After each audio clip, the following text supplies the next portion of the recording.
Sénégalaise pour la reforestation et de la Grande Muraille Verte, cher ami, monsieur le représentant du maire, monsieur le chef de village, monsieur le directeur, madame la présidente du groupement de femmes et mesdames les membres du groupement de femmes,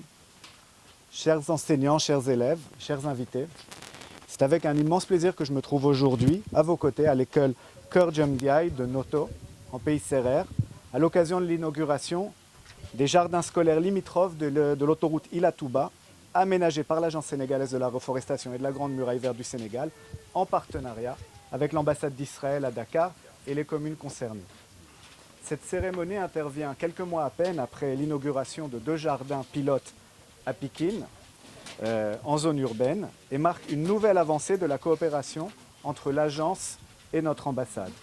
Concrètement, au-delà de leurs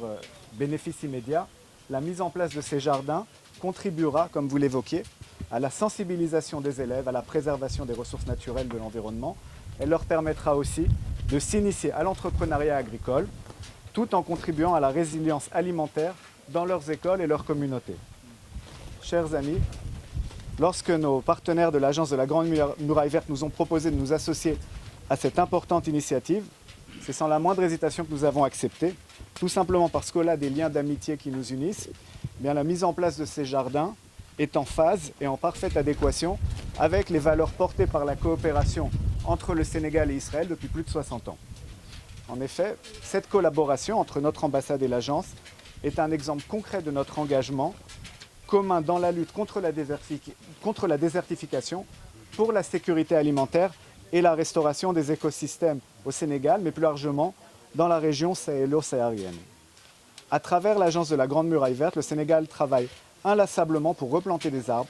protéger les terres arables et fournir des opportunités économiques et durables aux populations et aux communautés locales, comme c'est le cas ici aujourd'hui. Et c'est dans ce contexte que la coopération entre Israël et l'agence prend tout son sens. Du fait de son expertise mondialement reconnue en matière d'agroforesterie et de techniques agricoles avancées, notamment l'introduction de méthodes d'irrigation efficaces et respectueuses de l'environnement.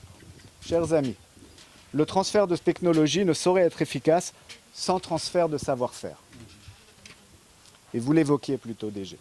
Dès lors, la prochaine étape de la coopération entre notre ambassade et l'Agence sénégalaise de la Grande Muraille Verte comprendra nécessairement une montée en puissance du volet formation et renforcement de capacité par le biais et avec l'appui de Machav, l'Agence de coopération et de développement d'Israël, qui déjà forme tous les ans depuis de nombreuses années les experts sénégalais aux pratiques d'irrigation et d'entrepreneuriat agricole. Chers amis, à l'approche de la journée mondiale, à l'approche de la journée nationale de l'arbre au Sénégal, nous ne pouvions trouver une manière plus symbolique de marquer par anticipation cette journée que d'être réunis ici avec vous à l'occasion de l'inauguration des jardins scolaires à Noto Diobass et dans les villages limitrophes de l'autoroute Ila Touba. Je ne pourrais finir sans remercier tous ceux qui ont permis cette réalisation, les agents et le personnel de l'Agence de la Grande Muraille Verte, les communautés locales et bien sûr le personnel de l'ambassade d'Israël qui travaille sans relâche, main dans la main avec les partenaires, et au plaisir de continuer cette collaboration. Ça n'est que le début. Merci beaucoup. Jawazul TV, Namdor News.